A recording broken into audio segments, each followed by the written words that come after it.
గత 70 సంవత్సరాల నుంచి కేవలం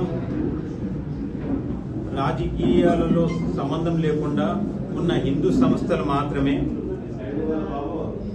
ఇటు సనాతన ధర్మాన్ని కానీ లేదంటే హిందువులకు జరిగిన అన్యాయాన్ని కానీ ఎత్తి చూపారు.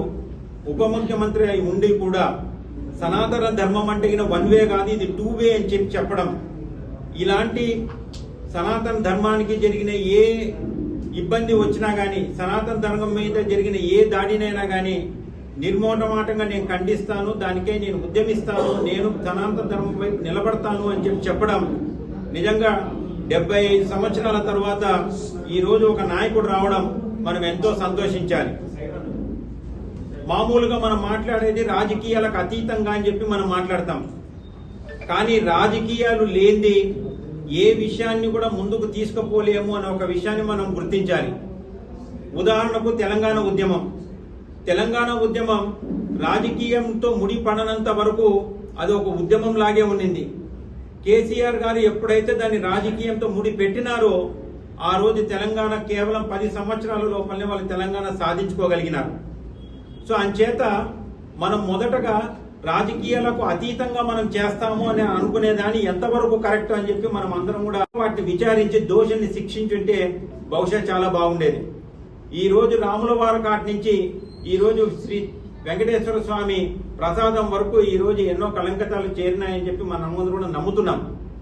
వీటిని ఎంతో గట్టిగా ధర్మానికి నిజానికి నిజాయితీగా నిలబడినందుకు శ్రీ పవన్ కళ్యాణ్ గారిని మనం అందరం కూడా, హిందూ ధర్మవాసులందరూ కూడా, సనాతన ధర్మవాసులందరూ కూడా ఆయనకు మద్దతు ప్రకటించాలి అని చెప్పేసి నేను మీ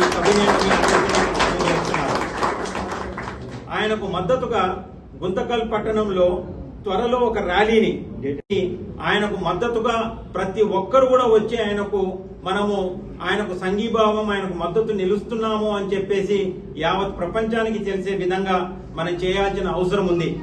ఒకటి గుర్తు, పవన్ కళ్యాణ్ గారు మన రాష్ట్రంలో హిందుత్వాన్ని, సనాతన ధర్మం హిందుత్వం అంటే బేసిక్ గా ఒకటి, అది వసుదైక కుటుంబం.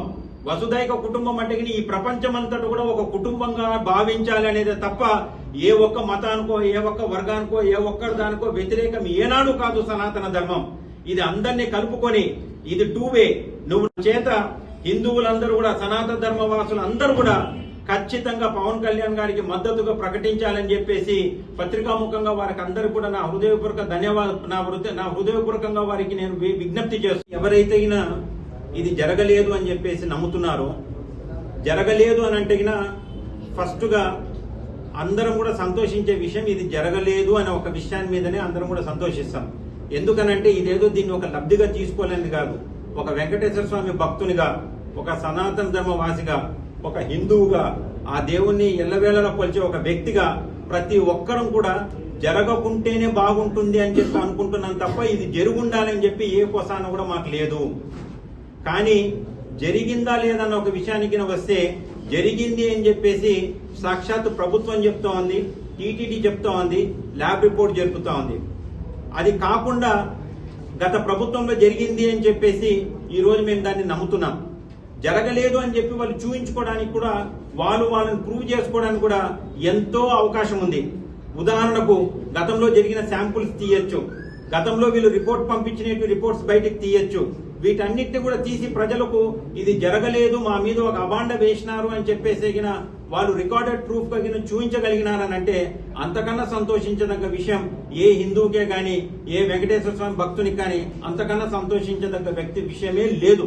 సో అంచేత ఎవరైతే జరగలేదు అని చెప్పి భావిస్తున్నారో వారు దయచేసి వితండవాదానికి పోయి, ఇప్పటికే మా మనసు మేము చాలా చాలా కుమిలిపోతున్నాం.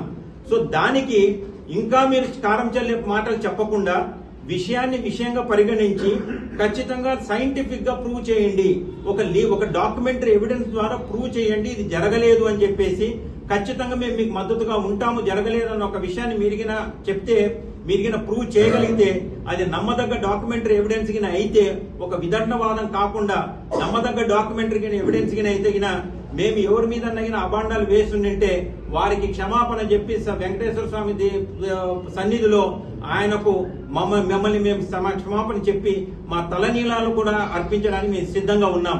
మాకు కావాల్సింది జరిగిందన్న విషయం కాదు, జరగలేదు అన్న ఒక విషయాన్ని నమ్మే విధంగా మాకు డాక్యుమెంటరీ ఎవిడెన్స్ కావాలి. సో దానికై ఎవరైతే జరగలేదు అని చెప్పేసి కోరుకుంటున్నారో వారు దయచేసి ఈ కోణాన్ని ఆలోచించాలి అని చెప్పేసి మేము కోరుకుంటున్నాం. జై హింద్.